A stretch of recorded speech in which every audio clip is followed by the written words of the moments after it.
Okay, so I got a notification. You guys are familiar with Nextdoor. We've talked about this before. Everybody listening, we've talked Yes. about this.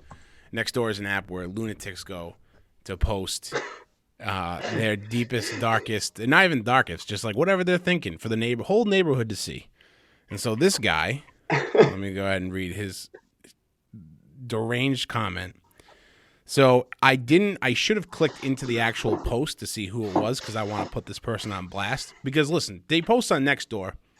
It's public knowledge. I can go ahead and put you on blast, but I can't find it, so this person's lucky. So he or she, this came up at the top of like the most like active posts for the day on my feed. The title is "Stop It Now," all capitals. Dear guys in my neighborhood.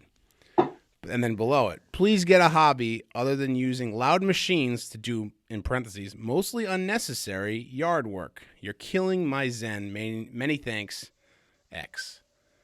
So I have so many questions. So what I want to know is, like, what do you mean by mostly unnecessary?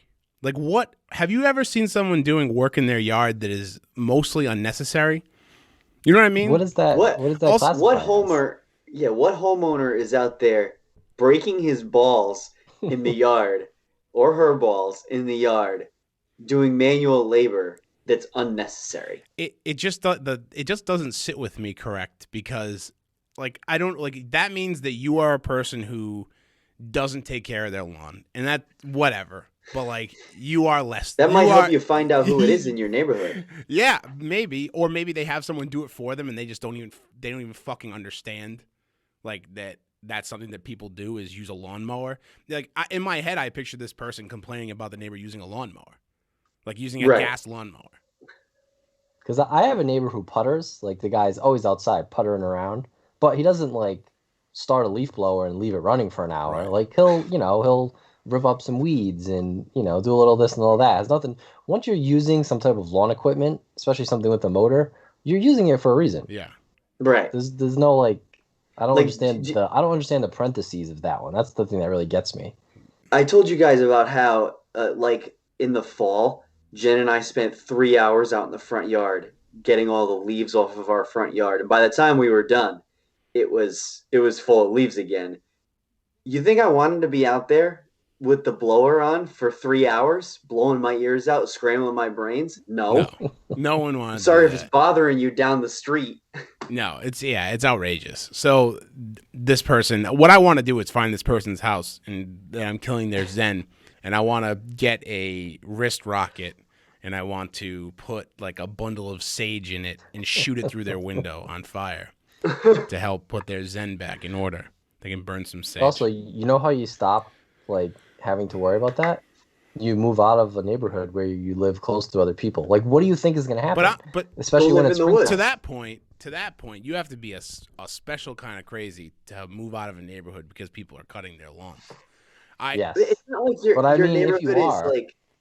It's not like your neighborhood is like it's a suburban neighborhood. It's not like it's densely populated like that house we stayed in when we went to WrestleMania. Right. You know what I mean? It's not like everyone's like you can reach out the window and touch your neighbor's house. Now, close.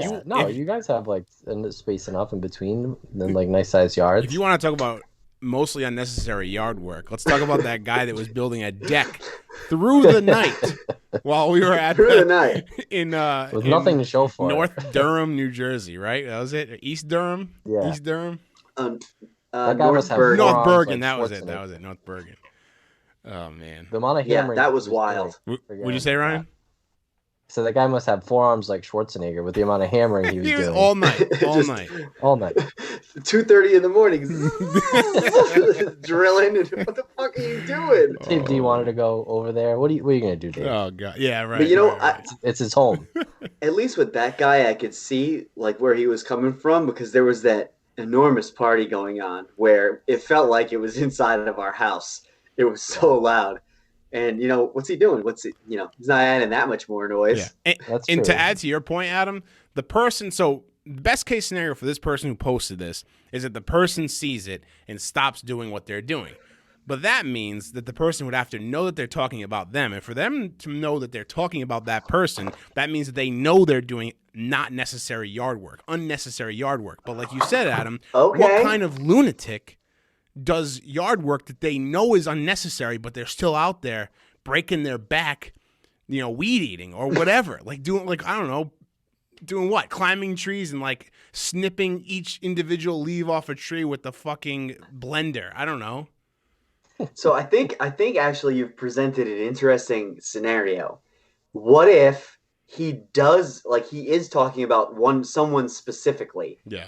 Maybe someone he's said something to in person. Oh, maybe. And he's like this person doesn't have social media. The only thing he or she has is next door, and that's their way of like throwing shade at this person. So you think it's like an inside like jab? Like this person knows exactly who he's talking to, or he or she's talking to. It could be. Okay. Yeah, It but could now you're be. pissing off the whole I neighborhood. get that. And then it brings me back to the point that I was making before we went on the podcast. What kind of unhinged person do you have to be going on next door for these type of things?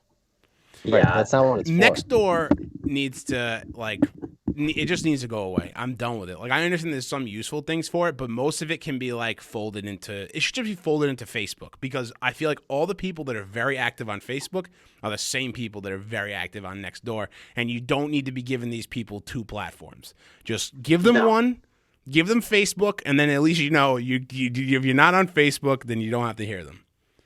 We've already established that like Facebook has become the swamp of social media. That So swamp keep is it all generous. on there. I guarantee that person who posted on Nextdoor is the person who comments on the Facebook post. It's like, how smart are you?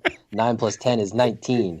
3 plus, like those stupid ones. I love the ones that are like, can you answer these 6th grade math questions? And people post, like, reply, Share it. post, and share. I would not post, if I got anything less than 10 out of 10 or however many questions, I would not post it, because that is embarrassing. I would not post it. People are Right. like, I got 6. You are a fucking moron. Don't Oh, post this that. is Good. multiplication. Oh, my God. Oh, God. Anyway, welcome to the Average Nobody's Podcast, number 119 from May 5th, Ooh. 2021. We got Ryan. Whoop, whoop. We got Adam. Let's go Bruins. Let's go Bruins. And you got Nobody cares and you about got that. me. Okay. Not on Walker. tonight, but Oh. I wanted to show off my new jersey, my retro jersey. I It's ordered pretty this thing when the season started, and I can't quite put my finger on when that was, but it was a long time ago, and it just came in from China. So, China. Perfect timing. Perfect timing. Perfect time. I would've They were felt- holding it. Yeah, I just would in have time for felt a playoff awfully push. foolish if it came in now and they missed the playoffs. So at least I'll get some use out of it this season. There you There go. we go. I did not get selected for the NFL draft. It is again another year that the NFL is just overlooking me. So You got to keep trying, though. I'm gonna man. It's keep trying. coming. I'm gonna keep declaring. I mean, right? I'm doing it right. Like, I go outside my house every April and I scream, "I'm declaring for the draft." Yeah, That's it's how it like how works. you declare bankruptcy. Same Right. thing. Exactly. Okay, let's get into it.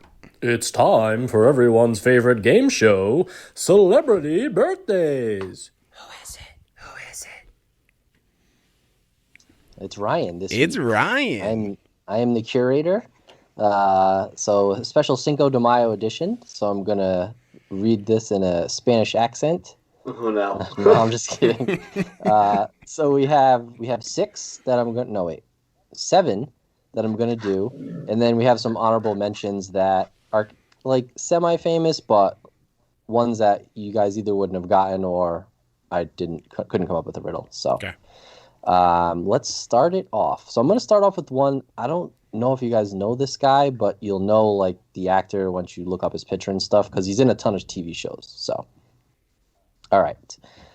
This TV actor seems to show up everywhere without shame, whether he's the superior leader of the Watchdogs, a captain with black sails, or a king of the 100. Matt. I'm gonna forego my guess. Can you read it again? Yes. This TV actor seems to show up everywhere without shame, whether he's the superior leader of the Watchdogs, a captain with black sails, or a king of the 100.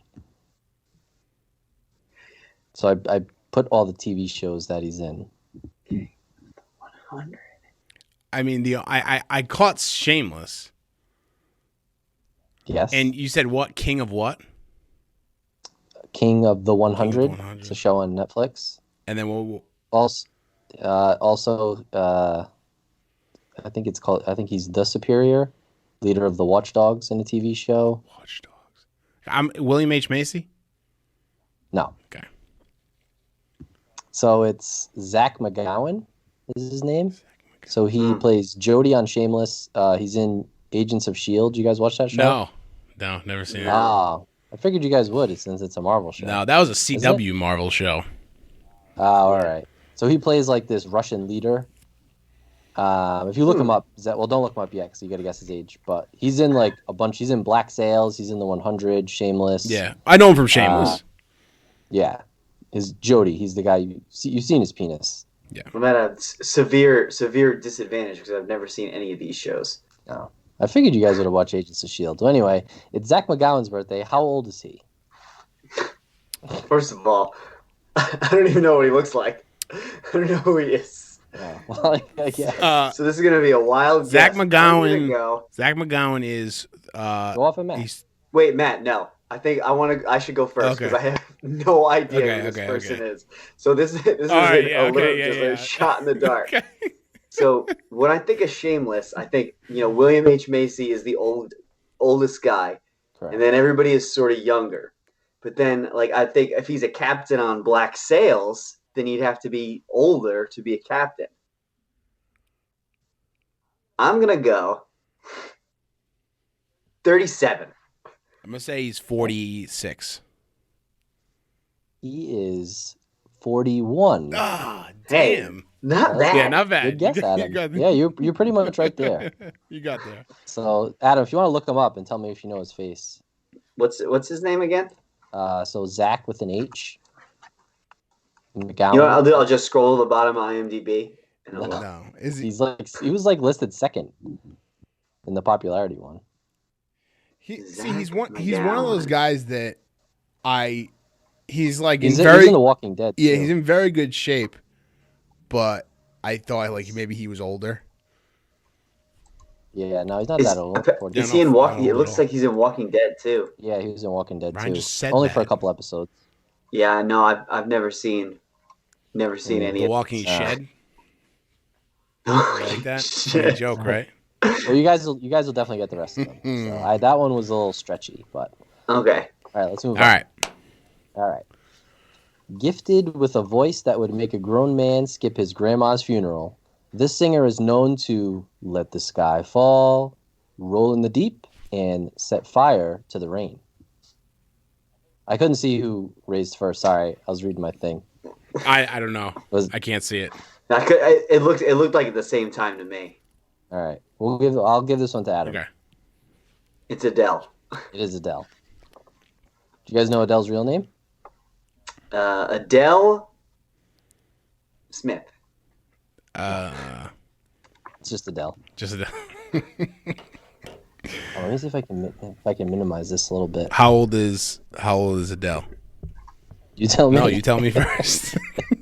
I know. Adam, you go first. You guessed it, right? That's the rules. Damn it, the rules. How old is she? All right, Yes. there we go. I can see this. 38. Matt? Okay. I'm gonna do some quick math here. Adele is 35. Close. Adele is 33 today. Oh, Ooh. damn. I was trying to think of her, because she did a similar thing as Taylor Swift, right? One of her albums is 25. And I remember so she she's was done, close in she's age. done 18, 21, and 25 Right. for her albums. Right. And now she's 33. All right, so I got you guys both here, so I'll be able to see.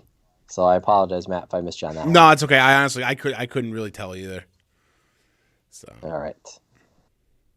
One of the new guys around the office, this actor should know better than to tag along with his uncle when a hot tub is involved. Matt? Clark Duke. That's right. Ooh. Clark Duke is he's 32. Clark Duke is 36. Correct. Damn. Clark Duke is 36 today. Damn. Oh, sorry. I should have told you which one was correct. Clark Duke also played Clark on The Office, so I put one of the new guys. Oh, I was thinking. That's I the was episode thinking. he debuts in. Wasn't that the name of that Ryan Gosling and Russell Crowe movie? Right guys. The other guys? The what? The right guys? No, Yeah. Yeah. It wasn't the new guys. No, yeah. it wasn't the right guys. I think pretty sure it was. Oh my god, I can't wait to be right. It wasn't the new guys. I know it wasn't for sure. Oh, the nice The guys. nice guys. Ah, Okay, you're pretty yeah, close. So I was right. He wasn't in Sex Well, Drive, right? Did you say that? Yeah, he was in Sex Right, Drive. yeah. Clark So, Duke, not yeah, I Ryan just- Gosling. No. I just But- did The Office and Hot Tub Time Machine. I figured once I did Hot Tub, you would kind of figure it Sex out. Drive is a great movie. That It a is. funny Very movie. funny movie. Okay. Next up. An acting veteran that sports 272 credits on IMDb, this actor claims to be the best digger in Egypt and represents the race of dwarves with immense pride. The race of dwarves. Fuck, this has got to be a Lord of the Rings thing. No, I don't think so. Or maybe. Can you repeat it again? Repeat the riddle? It's a good one, Ryan. An acting veteran that sports 272 credits on IMDb, this actor claims to be the best digger in Egypt and represents the race of dwarves with immense pride. Oh yeah, it's It's Gimli. yeah, Whoever yeah. Gimli He's is. from Indiana Jones, Raiders. Oh my God, Correct. what is his name? So Adam gets half a point for Gimli. Oh shit, Fuck. what is his name? You know, Matt. You know this actor does the voice of Treebeard too. Yeah. In Mm. Two Towers. No, I don't know. Fuck, what's I his don't know his name? name. I'll give you a hint. There's a hyphen somewhere. Oh, John Reyes Davies. Correct. Let's go. Whoa! Let's go. Pulled it. So Hey, do I still get my half point? Yeah. um, Yeah, because you got Gimli. uh, And yeah, he plays Salah in Raiders Yes. of the Lost Ark. fun fact, and I've touted this movie around for a long time, but Raiders ! It's a documentary about these kids who made, and I've told you guys 100 times about it. And we went to go see it, didn't we, Ryan? Yeah, we went to like there was like The show. yeah, We did a showing that's of what it. was. But in that was in awesome. that, it's a listen. If anybody's listening to this, it's a documentary. It's fantastic. It's Raiders with an exclamation point, and then it has like a subplot. It's like the greatest fan film ever made. They interview a few people from the original movie, but they interviewed John Reyes Davies, however you say his name, and he's awesome. He gives like a lot of cool insight behind the scenes, and he just like is really like relaxing to listen to. He's like a really really cool guy. But anyway, he's great in that. Yeah, it's in 272 acting credits. Wild. He's been That's a he's lot. been in a He's- ton. He does a lot of voice acting. He's coming out with he's in, at least on IMDb, he's in A lot of like stuff. 6 I'm on his movies page. coming out. Oh no, I'm on his page, but I did not see the age. All right, what is his age? His age is John Rhys Davies. he's old. I'm gonna say he's 83. I'm gonna say 82. Ooh, he overshot it a little bit. He's 77 today. Damn. Okay. I thought he'd be older. Maybe he stopped counting a couple of years. I don't know. Maybe that means he must be very close in age to Harrison Ford, which I didn't think was right. Which he looks so much older. Yeah. Okay. Especially if you see pictures of him. All right, we got three more left. Okay. All right. I would say Harrison Ford. Harrison Ford stays young because of how many like plane crashes he's been Plane in. crashes. And the adrenaline that shoots through his body just preserves him. Just pulls Oh away all God, the this is wrinkles. it. This is it. Again. All right. This actress was one of the stars of a popular 90s sitcom, The Ultimate Crush for Teenage Boys, and the envy of teenage girls with alopecia. Matt. Jennifer Aniston. No. Damn. I thought you were going with like the popular haircut. That Close. everybody You're on the loved. right track. Fuck. The envy of girls with alopecia. So that means that these girls have no hair and they're jealous of her hair. Correct. Fuck. Long, flowing, luscious hair. God damn it. This is the third person from this show that I've done a celebrity birthday for. It's one of my favorite shows growing up. Shit. So is the show One Tree Hill? No, not one of my favorite shows. It is one of your favorite shows. It wasn't in the 90s. Damn. Who is this? Her character name is a very unique, exotic name. Danielle Fishel. Yes. Topanga. Okay. It is Danielle Fishel's birthday today. She just announced she was pregnant. I was going to fit that in, but it doesn't really matter. Not that anyone cares, except for me. Oh boy. All right. How old is Danielle Fishel today? Oh boy. I feel like there's a lot of 30s this time around. I'll go 38. Okay. Yeah. I'm going to nail this one. Ready? It's 39. 40. Oh, no. I was going to go 40. I was going to say 40. So close. Shit. Gotta stick to your gut, Oh, man. I was going to say 40. But I figured that like Twitter would have been all over this if, Topanga turning 40. God, don't you feel old now? Look how old you are. Right. I feel like Topanga's Barstool would have 40. hopped all over Yeah, that. no. They're fucking losing their I guess fastball. not. I'll tell you what. They are.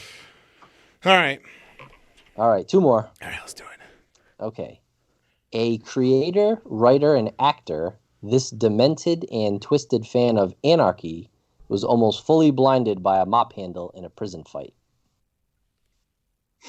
Matt. It's the creator of he's Otto in Sons of Anarchy. He's the creator. Oh, Kurt Sutter. there you go. Yes, it is Kurt Sutter.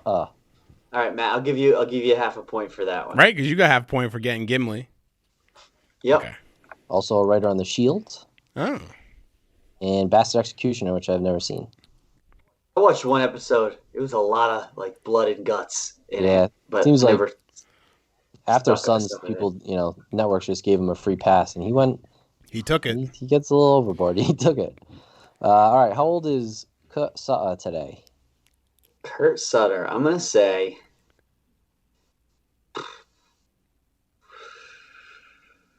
58. I'm gonna say he's 57. 61. Oh, are you kidding me? Old Roger Maris home run record. I was gonna say 61. Well, you did not, so you are Wrong. wrong. All right, Mama's wrong again. Wrong again. save the easiest one for last. Okay. Okay. This chisel-chinned Sherlock once double-crossed Ethan Hunt, which not even a Man of Steel could live to tell about. Adam. Henry Cavill. That's correct. It is Henry Cavill.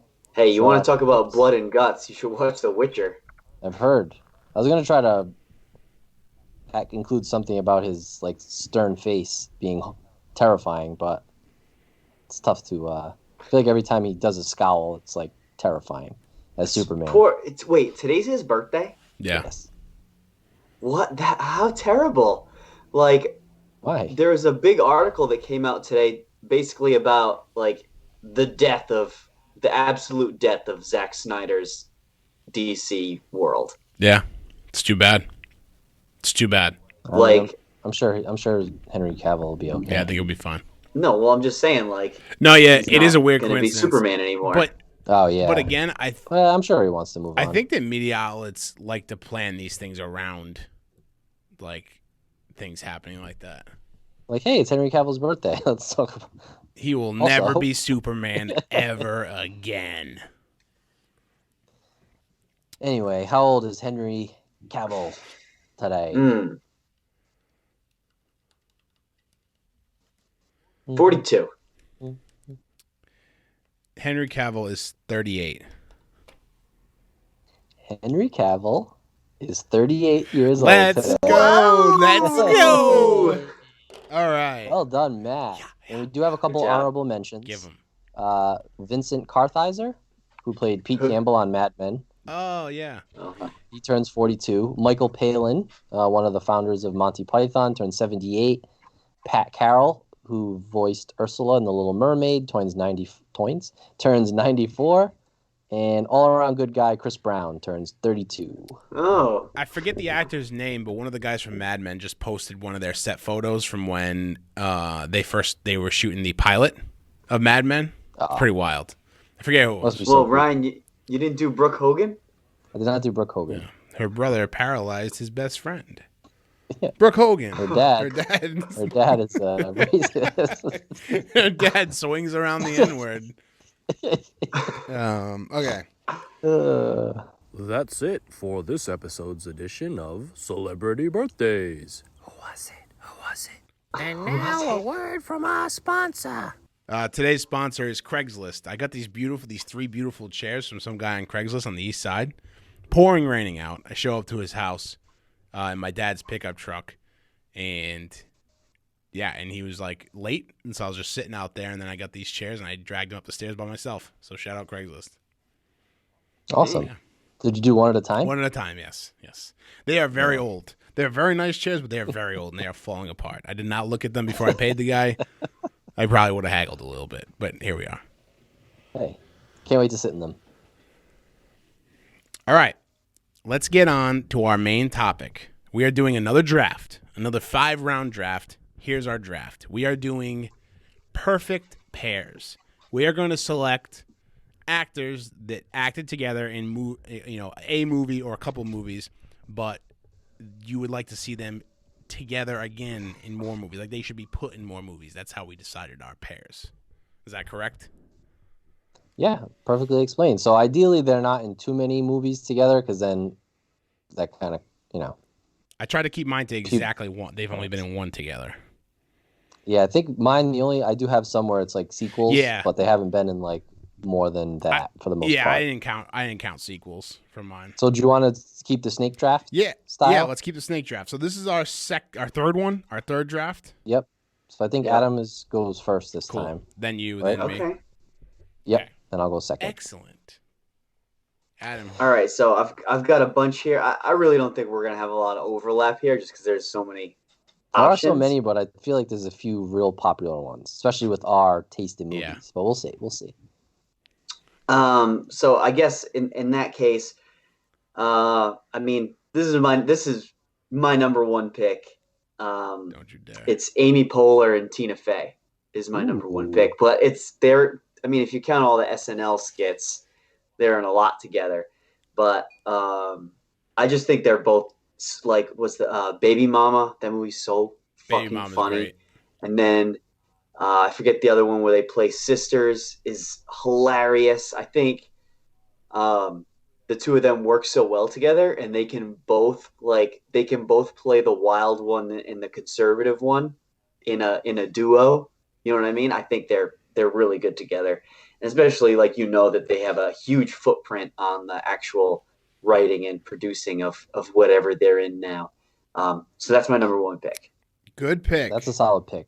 And they're like two names, especially in comedy, where like if I know they're involved or acting in it, then I'm gonna watch it, regardless of how like stupid it sounds.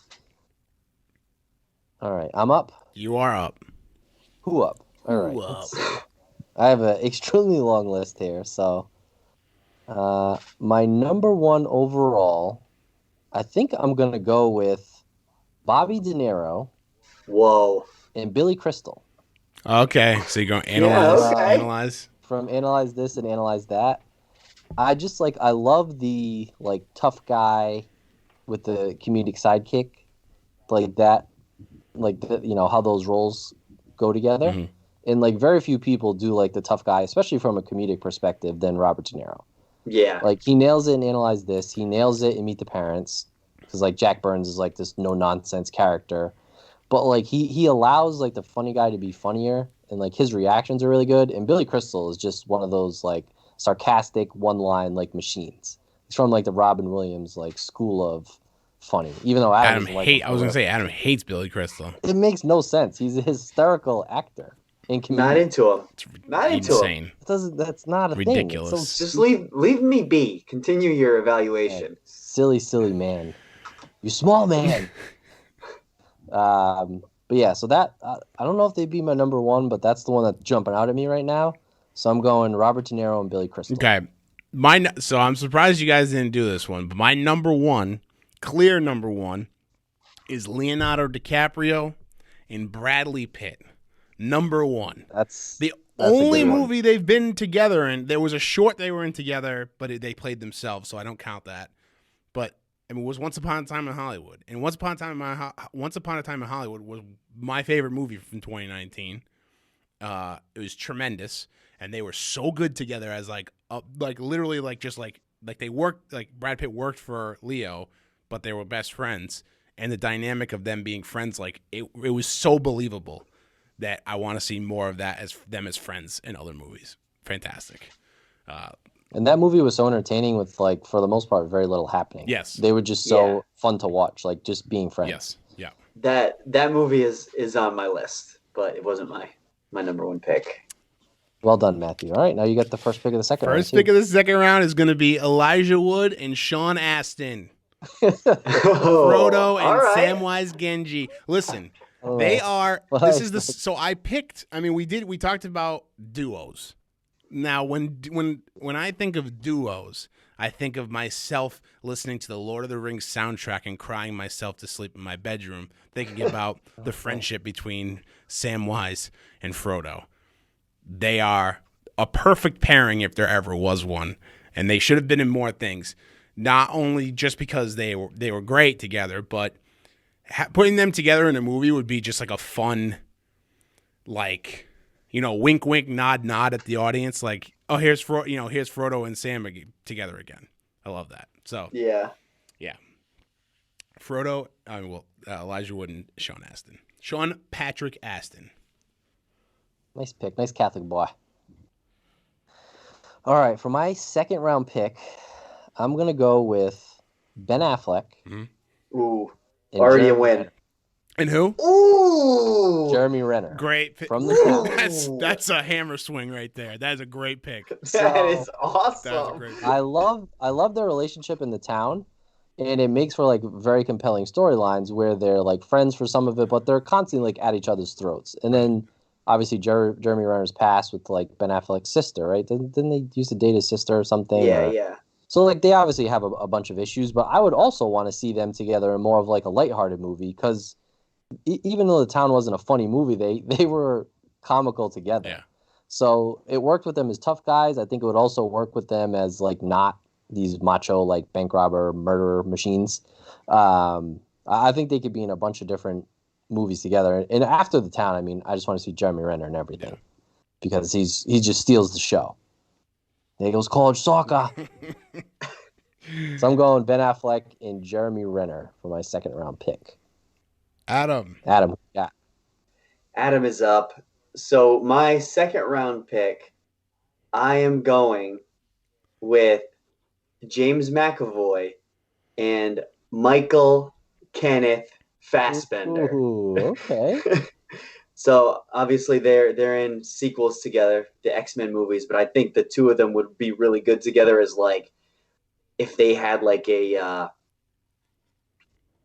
cop show. You know what I mean? Like if they were in a show or a movie where they were both like hardcore detectives. You know what I mean? One of them is by the book and the other one, doesn't play by the rules. So Professor X and Magneto. Yeah. Michael Exactly. Fassbender. Adam just wants more Robot. Fox X-Men movies. Like, what's your name? Professor X. Oh, it's the same movie.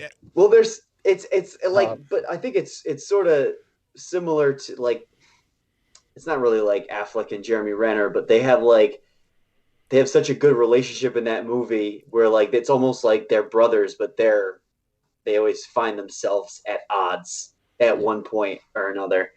And they worked really well together. Like the two of them working, like it was so hard to see a younger Magneto and Professor X after the originals with Sir Patrick Stewart and Ian McKellen. And like these two guys just come in and both of them just fucking nail it because of like that. I think because of that on-screen chemistry. Yeah. Yeah, So those are that's very tough shoes to fill, and they knocked it out of the park. They were Two great. nights they came in and filled the shoes on. All right, so my third round pick, is Keanu Reeves and Patrick Swayze. They're on my list too. Good pick. Just pick. going back to what we said, they like missed the boat on the Fast franchise before there was a Fast franchise. Same sort of dynamic we're talking about with all these dudes in these action movies that, you know, like they're like brothers, but they're at odds. Yeah, I mean, but I think that they could a couple of tweaks in that movie, and that could have been like a comedy. You know what I mean? I feel like they would work like, whereas Fassbender and James McAvoy, I don't know if they could do a comedy together, but I feel like Keanu and Swayze could. You know? Well, and I feel like how you know they're good together is that there's so many movies with like a very similar plot made, right? And they stink.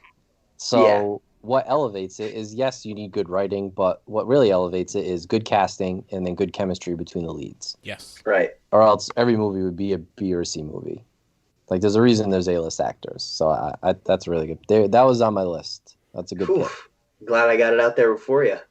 Yeah, I don't know if I would have picked them, but that was a good one. All right, Rye, you're up next. Third round.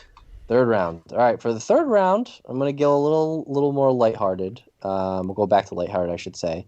I'm going to go with Adam Sandler and Jennifer Aniston. It's a good pick. From Just Go With It. That's the only I believe that's the only and they were in Murder Mystery, I guess, the Netflix movie too. That's a really good one. That's a really good one. They're great together. They're great together. He like in Just Go With It, I like them the best, where he plays this, you know, like sarcastic, like obviously uber rich guy, and you know she plays his assistant, which like your assistant should not look like Jennifer Aniston. Or yeah, but anyway, but I like them together really good, and like romantically they do work. I don't know why it never feels that weird. I think it's just because Adam Sandler's characters are so like lovable and goofballish for the most part. But it never feels weird that he's with these like gorgeous girls. Yeah, well, you don't. Yeah, I think that Jennifer Aniston also drags along the baggage of being Rachel too, as well. Not necessarily not baggage. That's a bad way to describe it, but you know what I mean. Like everybody loves Rachel, like America's sweetheart. It's true. And like Adam Sandler is almost the same on the other side of the coin for like, for the same reasons. Everybody he's so affable. Actor. Yeah, but I mean, I would watch like a million. I hope they do another Netflix movie together. Like, they're the one that just like Just Go With It had no business being like as enjoyable as it did. I would love to. No, it's such a silly premise. But... I would love to see her in a grown up sequel. Yes, as like one of Adam Sandler's friends that they lost touch with, like from high school or whatever. Like with another family, like that'd be funny to see. To see her like come into the fold with all the guys. Yeah, that'd be funny. Yeah, I mean, she obviously loves him, so I'm sure she would do it. Yeah. Another good one with him is Drew Barrymore. They've been in 3 movies together, and all 3 of them are awesome. Yeah. Yep. Mm-hmm. I thought about that one too. He has really. I mean, he's very. I feel like he's very easy to have good chemistry with. Yeah. Have you seen like the recent stories with him? Like he always is like on the right side of everything. Like he's never like he I feel like he gets picked. Like there's videos of him like people just running up to him on the street. Always a nice guy. He's just playing basketball. People are driving by, stopping and talk to him. He stops and talks. He's an IHOP. He gets turned away because the wait's too long or whatever, or he doesn't want to wait. I thought that was funny. Yeah, no, he's just always very like easygoing. Yeah. Like you know. Of all people, worth so much goddamn money. He's the best. Pull whatever card he wanted. Very good. All right, Matt. Finish off round 3 and start us off round 4. Okay, I'm finishing off round 3 with Sandra Bullock. Ooh, Sandy. Sandy Bullock, and can you guess who's the other character? Keanu Reeves. No, one of my favorites. Melissa McCarthy? No. Eric Roberts. No. No, not Eric Roberts. What the fuck is that guy's name from Miss Congeniality? Sandra Bullock. You were close, Adam. Sandra Bullock, and Regina King. They were only in Miss Congeniality 2 together. Oh. And Okay. I love them together. Not the greatest movie overall, not the greatest sequel to the first one, because the first one, Miss Congeniality, is a great movie. Very funny. But I do like them together. They have a very, like, you know, good cop, bad cop, literally. But, like, you know what I mean? Like, one of them is goofy, you know, straight man, goofy man. Love it. So, Great pick. Did not expect Regina that King, at Sandy all. Bullock. Love them together. Love that movie for them. Now I want to see them in more movies. Now, see? Yeah, good one. Starting That's the whole point. off round 4 is going to be, it's a strange one for sure, but I think that it could have worked. It might. All right, so I'm going to just go with it. It's Michael J. Fox and Christopher Lloyd from Back to the Future. Okay. So they were Okay. obviously they were in 3 Back to the Future movies together, and I think they were in like a few, like there was an animated show or something with them, but it was just Back to the Future stuff. I thought it would be interesting. They just seem to have very good. A lot of it was the writing. I will give Zemeckis that. Like a lot of it was the writing, but I think that they just had very good chemistry. If you all remember, originally Marty McFly was not Michael J. Fox. It was another actor. They filmed a bunch of, Yeah. like not a bunch, but they filmed a good amount. You right? can go on YouTube and look up the scenes where it's not Michael J. Fox. They stopped That's like a wild. month and a half, I think, of filming, and they were like, "This isn't working." And they bring in Michael J. Fox, and they're like, "This is it." They bring because originally, like he was doing his show, whatever that show he was on that was huge, like Family Ties. yeah, and then he decided that he had time to do it or whatever, and got in it. And they Who was it It originally? was hold on, I'll have to look it up. Eric something. Yeah, Eric right? Stoltz. Eric Stoltz. Eric Stoltz. And he was like a way more serious, and it just didn't work.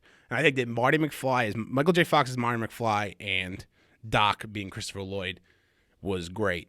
I thought they were great. They played well off each other. It was like a quick back and forth. Christopher Lloyd is like very zany. He's not really. I mean, I just saw him in something. Did you watch Nobody? Maybe a trailer. Oh, maybe that was it. Maybe he was in a trailer for Nobody. Yeah. But yeah, so yeah, there you go. Christopher Lloyd and Michael J. Fox. All right, I'm gonna go with for round 4, Seth Rogen and Rose Byrne Love it. from Neighbors. Yes. Oh, okay. One of my favorite like R-rated comedies of recent times. Definitely with from like 2000 on. And a lot of it has to do with them. Like the opening scene with them when they're like trying to have sex with the baby watching, it just like kicks the movie off on like the perfect tone. Yeah. And it's just like that silliness, but like, they're trying to be parents, and I don't know, maybe it's because like Colin and I are parents now, but it's just like the type of parents like you want to be. Like, yes, you care about your child, you're taking things seriously, but it's life is just insane. So I just love their attitude towards things, and I mean, obviously, any movies they would be in would have to be comedy-wise. I don't know how good they would do in serious roles, but I would watch them either as a couple or even as like friends. I just think they had really good chemistry, and I mean that the whole movie was very well cast with Dave Franco and Zac Efron, but I think the glue of it was them two, and then Ike Barinholtz too. Yeah. But I would definitely want to see Seth Rogen and Rose Byrne in more things. Good pick. It's my round 4 pick. All right, Right, so Adam. my round 4 pick is I'm going to the Tarantino well, Nat. I'm gonna go with Christoph Waltz and Jamie Foxx. It's a good pair too. That was a I very thought- good pair. I thought they were like, opposite. They're one's an old white. Where's he from? Austria, Christoph Waltz. Yeah. Yes. An old white Austrian guy, and then a younger black guy in Jamie Foxx, like two like different personalities, just as human beings too, not even just the characters in that movie.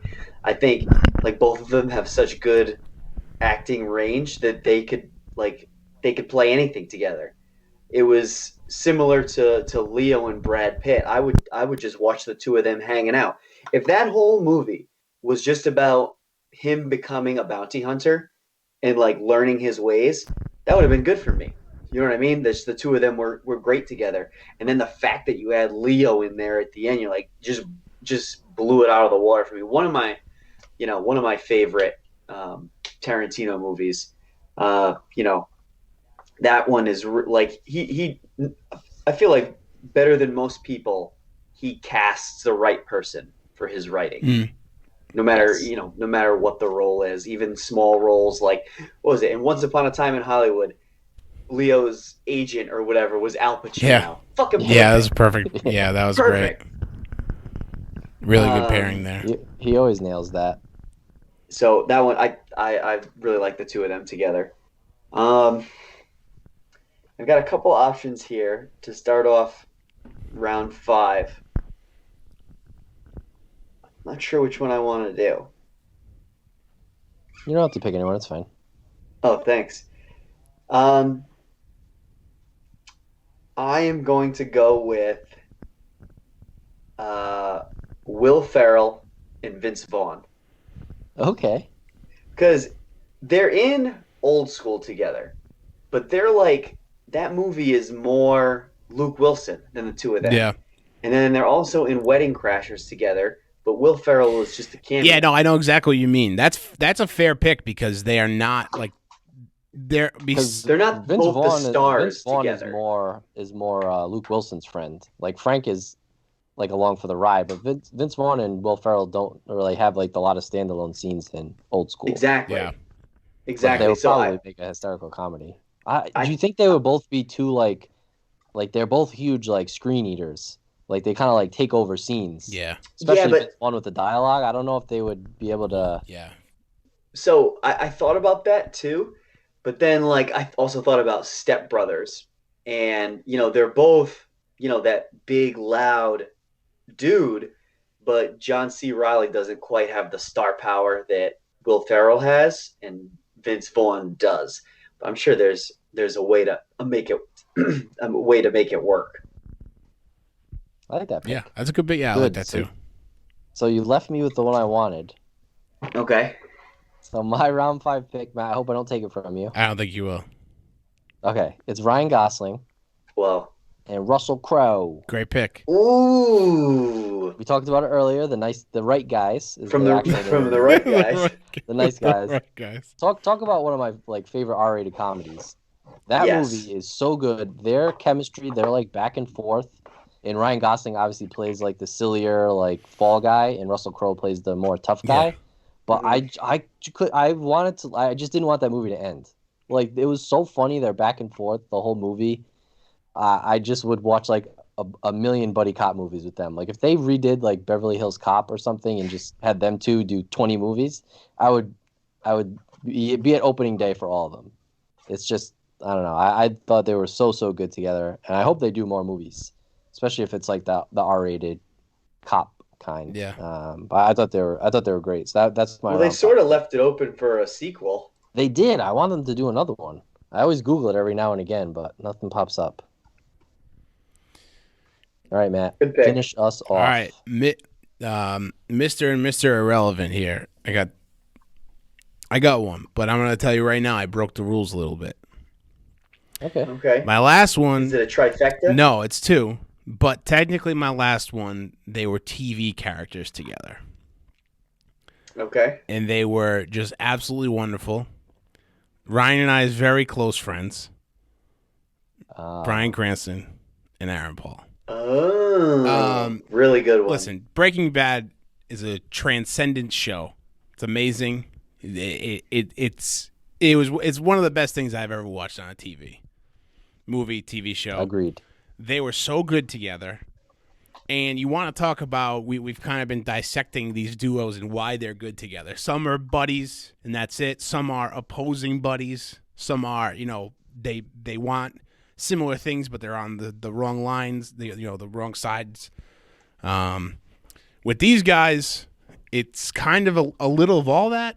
They come from very different backgrounds, but Bryan Cranston moves into the fold in Jesse's world, and Jesse kind of, falls in with this monster that he creates, essentially. And they're so good together, and in that it would be interesting to see them in. I guess what I'm trying to say is it would be interesting to see them in something else that's not like Breaking Bad. Less heartbreaking. Yeah, less heartbreaking, a little less of Bryan Cranston just taking advantage of Jesse Pinkman. Poor Jesse. Right. And No, they're they like were great so friends in real life too. Right. So it would be cool to see them in something, or if you know They own a tequila company, right? they do. Yep. Those Terramana Mezcal. or Los Mezcal. Not tequila. Oh, all right. Oh, please. Oh, here we go. Well, I don't know. I've never had it before. I'm just saying. So It's the same. those are my picks. Bryan Cranston, I like Aaron Paul, my final two. I almost an honorable mention for me is Dominic Toretto, Vin Diesel, and Michelle Rodriguez. Ooh, good one. Nice. I've got Tom Hardy and Shia LaBeouf as an honorable mention, and I decided not to break the rules, so I didn't do TV characters. Wow. But I also had Ilana and Abby from Ooh, that's a Broad good City. Yeah. They are really good. I have a bunch. Give us a couple. So I have Denzel Washington and Ethan Hawke from Training Day. Ooh, okay. I have Rachel McAdams and Jason Bateman from Game Night. They are very good together. Jason Segel and Mila Kunis from Forgetting Sarah Marshall. Okay. And then you have like the tried and true Vince Vaughn and Owen Wilson, Jim Carrey and Jeff Daniels. Jonah Hill and Michael Cera, I think would be good. Yeah. Even like now that they're all older, I think they would still be a good duo. And then I have two George Clooney ones. Clooney and Julia Roberts. I feel like their chemistry is like unsung in the Ocean's movies. Like everyone talks about the rest of the cast, but like their scenes together, like I would watch a romantic movie with those two. And then one that Justine and I were talking about today, which is an underrated Clooney movie. Him and Jennifer Lopez. I don't know if you've ever seen Out of Sight. No. With him I and don't Jennifer think I Lopez. have. It's really good. And he's like super charismatic and charming, and she's really good in it too. And they have fantastic chemistry. It's a late '90s movie, but I would love to see another movie with those two. And then I also have Ryan Gosling and Steve Carell from Crazy Stupid Love. It's a great movie. Yeah, That's a really good one too. They played good roles in that. Matt, I did text I got them. the picks. Very good. You got you cutting out? I do have to bow out before what we're watching. All right. I'm on Lenny Dooney. I gotta go feed the Lenny monster. I'll read off yours quick though. Okay. And then I'll just keep this going, right? I don't want to end the call. Yeah, you can. I'll just shut my video. Yeah, off. you can shut your video and audio off and just. All right. Bye. See you, fellas. See ya. See you, buddy. All right, let's get into what we're watching here. So let's read through Ryan's quick. Okay. So Ryan finished Succession. I think we talked about that a little bit, or maybe not on the podcast. Yeah, he's talked about it on the podcast before. So the first time he watched it, I remember he said he was having trouble getting into it, and the second time he watched it, he was obsessed with it. Yeah. And now he's finished. I haven't seen it. I actually meant to start it on the same day that he did. It was the day after Neil's wedding. Yeah. Just I was not in a mood to watch something that I needed to pay attention to that day, so I didn't. Yeah. Yeah. You've seen it, right? Yeah. Oh yeah. I'm all the way through. I love it. I'm obsessed with it. They're filming season 3 right now.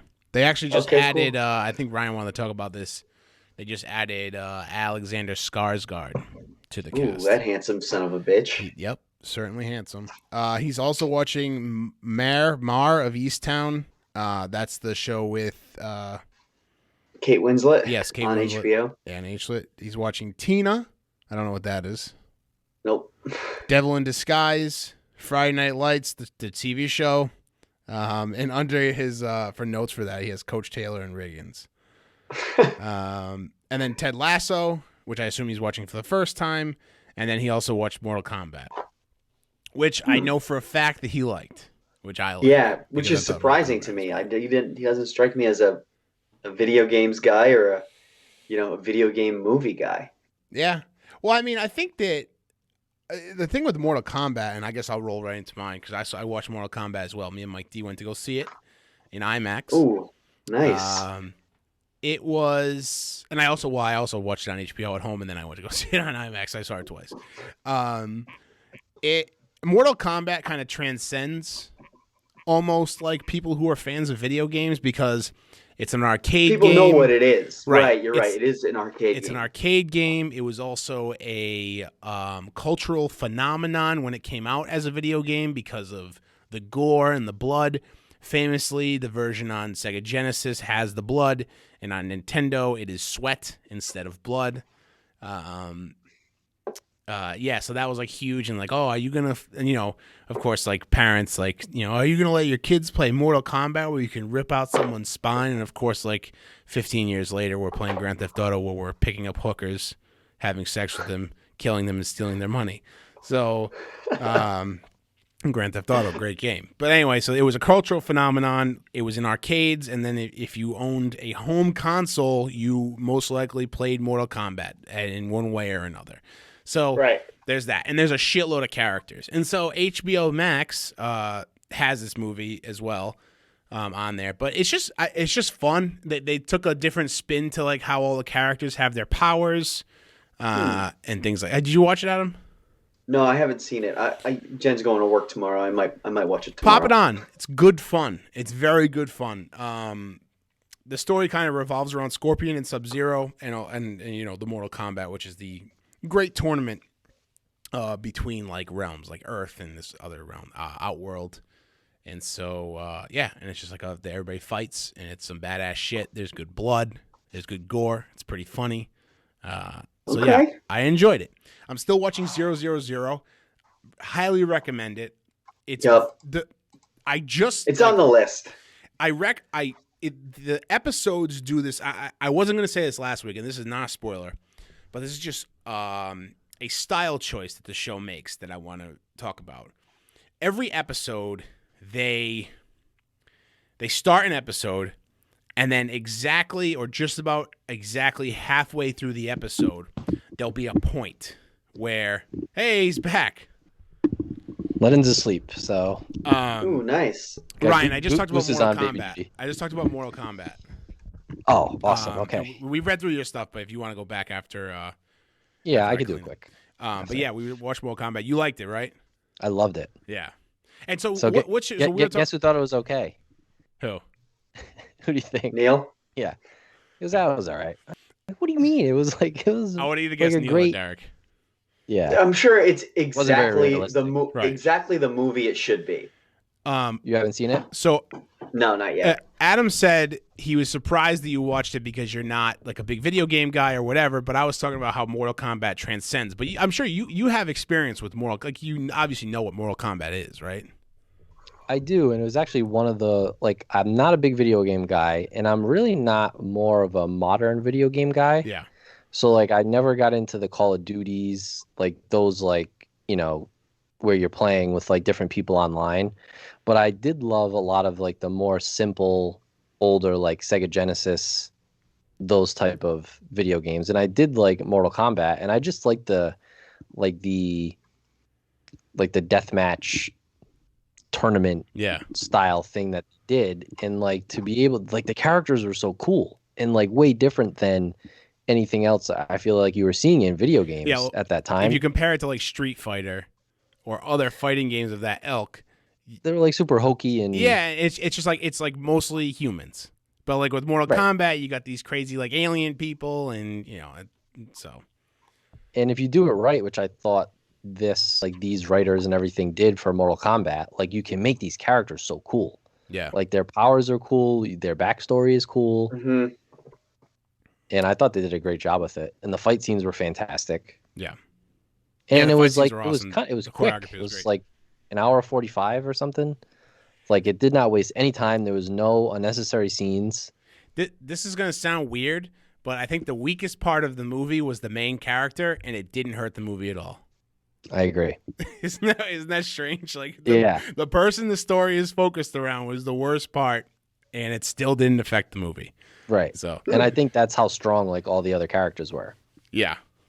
And even though some characters only had one scene to shine, but they made their point. Who's the main character? Is this kid named Cole? He's not actually from a Mortal Kombat game. It's just a new character. He's just he's a washed up fighter. I'm not gonna give it away, but Yeah, He's a but yeah, he's a descendant of a Mortal Kombat character. he's the most boring Okay. one. Yes. So yeah, it's cool. And they kind of, I told Adam, they kind of switched it up how they like gave their powers and how their powers came about. So that's pretty cool. And it was pretty funny. I was just talking about 000, Ryan. And right before you hop back on, I was explaining something that I really like about the show and that I didn't explain yet was that every episode is kind of split down the middle. They will have the beginning, they'll have the episode start, and then almost about halfway through, there'll be this like something will happen or a character will come into the scene and the show will slow down. Like it goes in slow motion and it zooms in on the character. And then all of a sudden it's a flashback to, earlier. It's that person's perspective and how they got to that point. Every episode does it, and it's a really awesome like design. I guess episode design choice by the creators. It's very, very cool, and I like it a lot. And it also kind of like feels like, I don't know. It feels like you're getting two stories in one, really, like every episode, which is kind of cool. Because that's the same guy who did Gamora, Yes. right? Same creator. Yep. Like watching Gamora, it's a very unique show, the way everything's filmed. So it sounds like he's able to replicate that with 000. It's so cool because it's filmed all over the world, and like these big sprawling set pieces, like the desert and Italy and Mexico and New Orleans. It's crazy. It's pretty wild. It's like it goes so under the radar too as a show. Next up, I watched Fast and Furious yesterday just for fun. I was FaceTiming you guys, Snapchatting you guys about it. It's just such a snapshot. I talk about it every time I talk about Fast and Furious. It's such a fun snapshot out of time. Like not only some of the dialogue choices, but also just like I remember like the car craze, and there's still a car craze to a certain point. But I remember when it came out, like modding your cars and buying Honda Civics and doing all that crazy shit to it. Like that was huge. Like, and that all came from this movie. Like they talk about in the movie, I thought a funny scene was like when right at the beginning of Fast and Furious, when Paul Walker gets into the fight with Vince at the grocery store that Vin Diesel owns. And he basically tells, oh, you work for the parts guy. He's like, you work for him? He's like, you don't work for him anymore. And then Paul Walker goes back and he talks to the guy and he's like telling Paul, I had to keep you on. He's like, I had to talk with Dom. You don't want to get in a fight with him. He's like, he's gold. When he races, all the kids come in here and they want everything he's running and they pay in cash. But it's funny because like that movie also like did that to all like custom car places and people buying parts and stuff. Yeah. And, like really, like, the movie is kind of like the surrogate for Dominic Toretto and like the car scene at that time, and still now kind of kicked it off like that. So just fun to watch. Great movie. I watched Won't You Be My Neighbor again. I saw that in theaters with you, Ryan, right? Yes. Great documentary about Mr. Rogers. Like so good and so heartfelt. You'll be in tears at the end for sure. It's on HBO Max, and I think on regular HBO as well. And then I've been watching Lost. I'm up to the point where Jin and Sun are reunited. That's where I'm at. Oh, what a beautiful moment. I was waiting Excellent. for that. Like I was waiting for that. Now I'm like, that was like the one thing in the back of my mind. I'm like, okay, Jin, Claire, and Jack need to meet up and realize that they're brother and sister. Okay, that's done. And then I'm like, okay, now Jin and Sun need to find each other. And then this whole island can fucking blow up. I don't care. Let's get that out of the way. Let them reunite, and then let's let shit hit the fan. So now I'm just like I think there's 4 episodes left. I'm getting to the end game. Where you're at right now, it's been almost like 2 full seasons since they've seen each other. Right? Yeah, absolutely. That's insane. Yeah, it's so good. And now I'm at the point where Lenny and I could want to finish it, but we don't. Like we're like holding off. Well, I am holding off because I could like be like, Lindy, we're watching tonight, and she will be like, okay, let's watch. But I am like, no, I can't. I want to see. I miss it. I miss watching it. So I'm going to save it a little bit longer, but probably by the next time we podcast, I would have finished it. So we'll talk about it then. That's it for me. It's great. It's a great ride. I'll go next. So I finished watching Letterkenny. Very funny show. Thank you, Matt. Thank you very much for that gift. No problem. I found myself like laughing out loud like an insane person so many times in that show because of the hockey guys. Oh my god, all of them. And then there's one episode. I'm not sure if you've seen all of them, Matt. There's one episode where like everybody in the town is fired up about an adult spelling bee. Yes. It's so Yeah, stupid. yeah. And just like back to the point of the two hockey bros, Riley and Jonesy being one person, like Ryan in the adult spelling bee, when they go up, they answer together.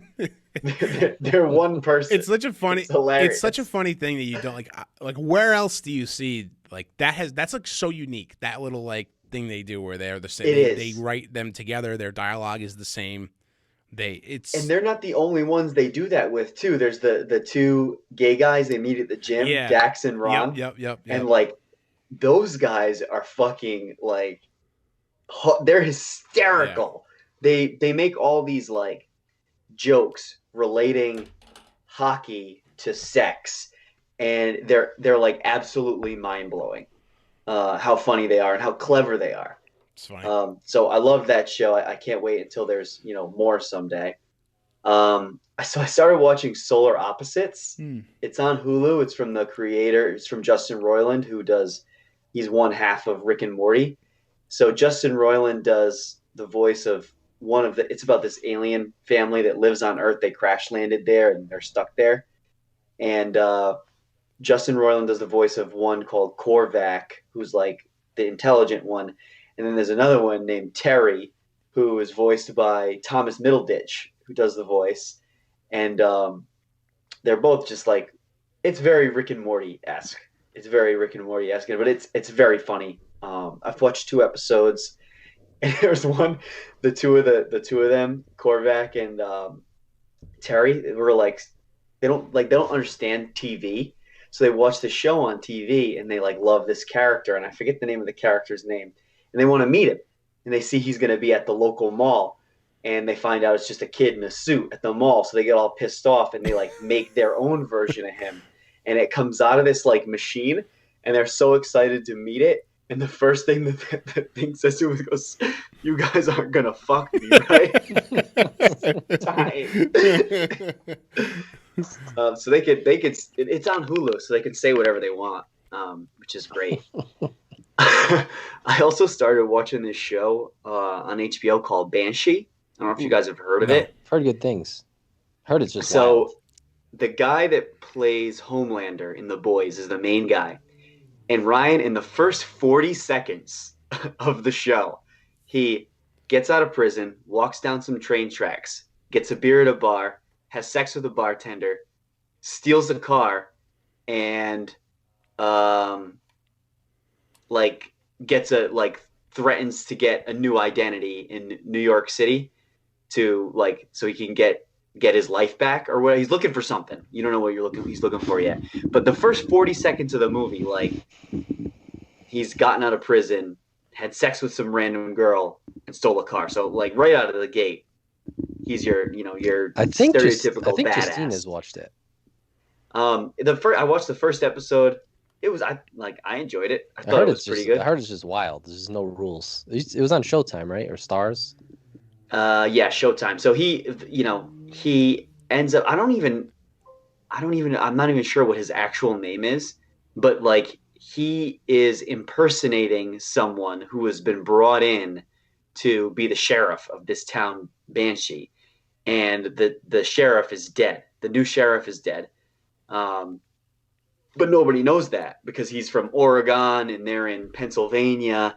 And so he comes in to be the sheriff of the town, and his ex-girl is there, and she's with somebody new. She's in a new identity because somebody's looking for them. Somebody's looking for her because they stole a bunch of diamonds.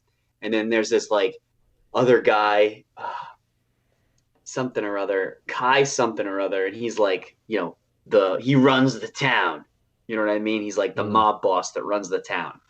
So there's a lot of moving parts, but it'll be one of those Adam only shows for sure. I watched the other day I watched Return of the Jedi on May 4th. The movie is those movies, going back and watching them, they're so cheesy, but so fun. And I texted you, man, but I was really jerked off that they just like threw in this fucking dance number at the beginning in Jabba the Hutt's like lair. They did so many Jabba the weird Hutt's lair. things with that, with the digital, It- the remasters or whatever. It was very obviously added in and very obviously unnecessary. So why did you spend the money to do it? Yeah, I don't understand. very strange. I watched the first Captain America. I was on Disney Plus and I saw Winter Soldier, and then I was like, you know what?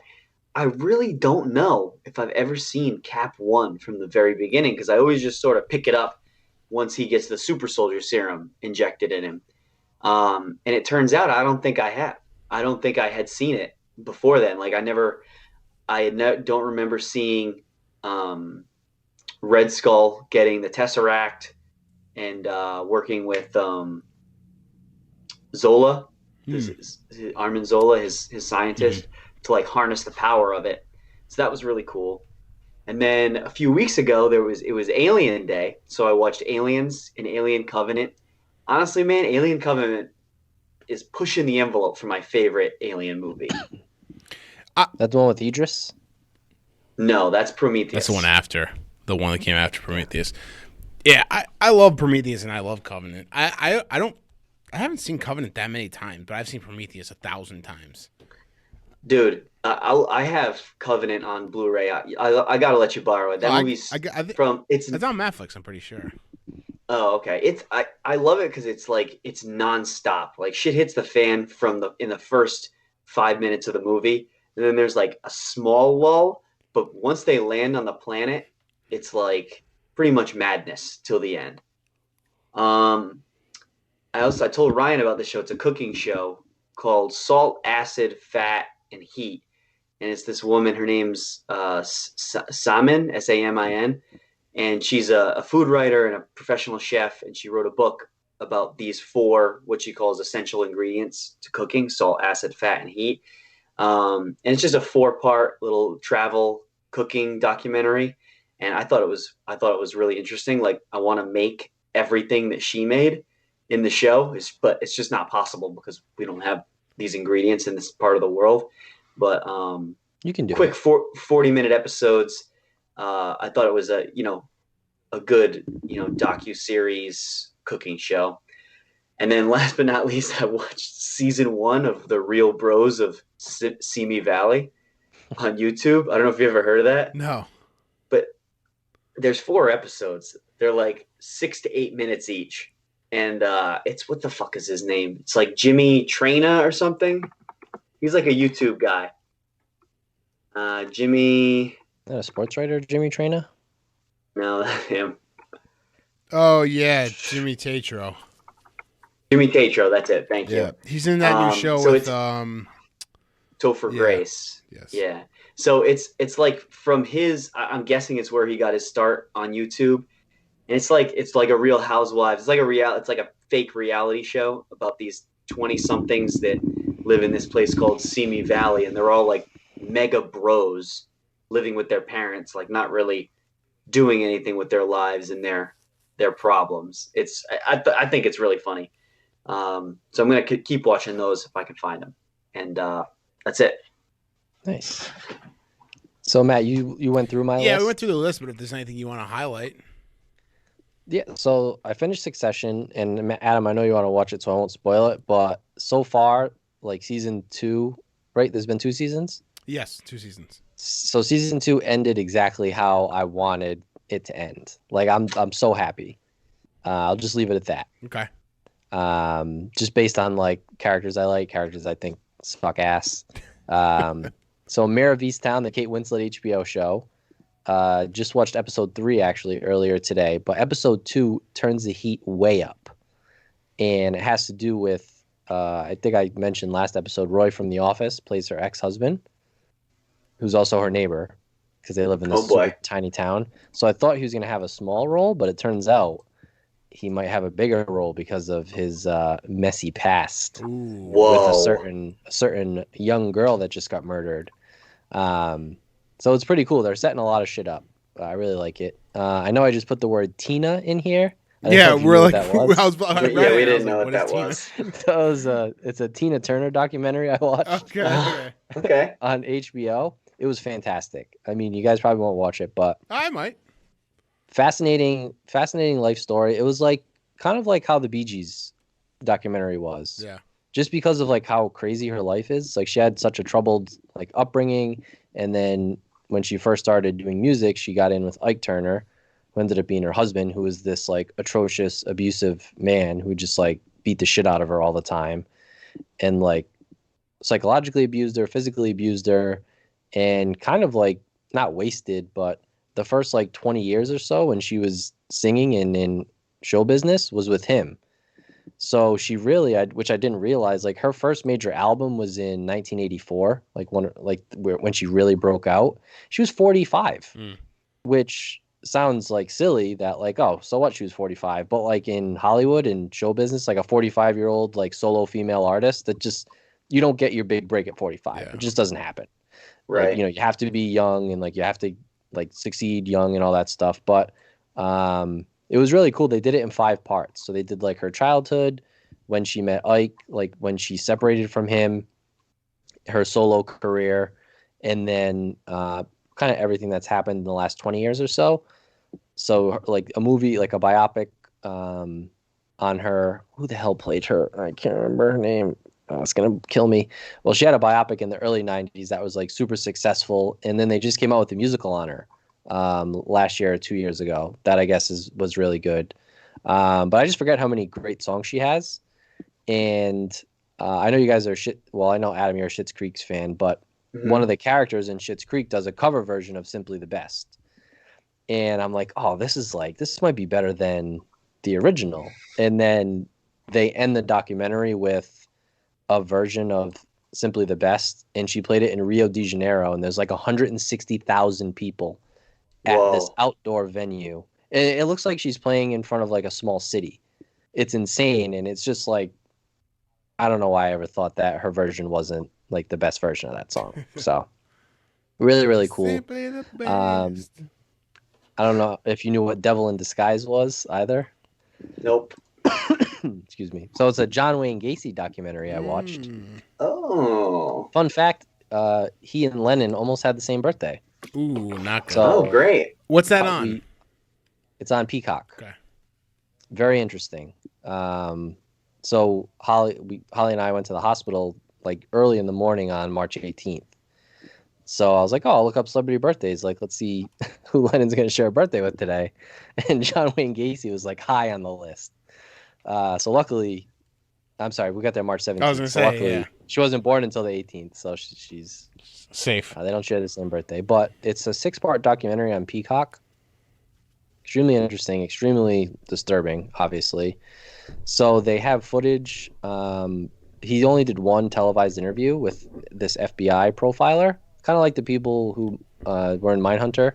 So it's like that type of guy, and he interviewed Gacy from prison, and he just went through like all this stuff he did. But he's such like a psychopath and a pathological liar that he like dips in and out of like saying like, yeah, I killed that guy, to, oh, I like never met this one. Or even though they found like 28 of the 33 bodies buried under his house, like that's where he stored all the bodies. Jesus. But then they also interview all the detectives on the case, the lawyers. They interview his sister, who's still alive, and then some of the victims' families. So it was really interesting. Luckily, he's been dead for a very long time now. But and then Friday Night Lights, I'm on season 3. Love it. It's fantastic. It's on Hulu. Anyway, I'm sure a lot of people have seen it. I'm super late to the party, but I love it. I'll talk more about it as I keep watching. But my 2 favorite characters are Coach Taylor, which is Kyle Chandler, and then Riggins, which is Taylor Kish. Those are my 2 favorites right now. The and I do Battleship love, actor. I do love, yes. Which Holly's like, oh, from Battleship. I'm like, don't say that. That's not what he's known from. Yes. He's not known for Battleship. Yes, he is. And then I watched Ted Lasso, and anyone listening who really loved Ted Lasso, I would love for you to tweet at Average Nobodies and tell me why you loved it, because I was very unimpressed. Really? See, Yeah. I'm kind of glad, because there's so many people that are like, this is the greatest thing. This is the greatest thing. And like, I'm sure it's like decent or good or whatever, but I don't know. It was good. But like, isn't like I've never seen anyone write about it and not say it was like this is the best show of 2020 It's or very whatever. strange. It's very strange. And it was like it was okay. Like I like Jason Sudeikis. Like his character was cool because he was super positive and upbeat. And like the fish out of water scenario is funny because he's a college football coach who gets hired to coach a UK soccer team, and it's kind of like a major league scenario. Like the owner of the team wants to purposely like tank her team, so she's like, "Oh, I'll hire this like Texas football coach and we'll screw over the team because she wants her ex-husband's like part owner." And like it's okay, but I don't know. Maybe because I'm watching Friday Night Lights and it's so much better. Maybe. Two different shows. But yeah, highly praised. So yeah, that's I don't know. interesting to hear that. It was okay. It was okay. And then I watched Mortal Kombat, which I loved. So. Yes, Mortal Kombat. That's it. Great. All right, I think that's it. Awesome. Adam, do you have anything else you want to add? That's all I got. We got a great raccoon story for the next podcast we're gonna throw in. So prepare for that. If you want to follow us, go on Twitter at Average Nobodies. If you want to subscribe on our YouTube and watch the video version of this podcast, youtube.com/The Average Nobodies. Also, you can find our podcast wherever podcasts are found, Apple Music, or Apple Podcasts, and Spotify. That's it. Do you guys have anything else you want to add? I don't think so. See you at 120. 120. All right. See you guys. See ya.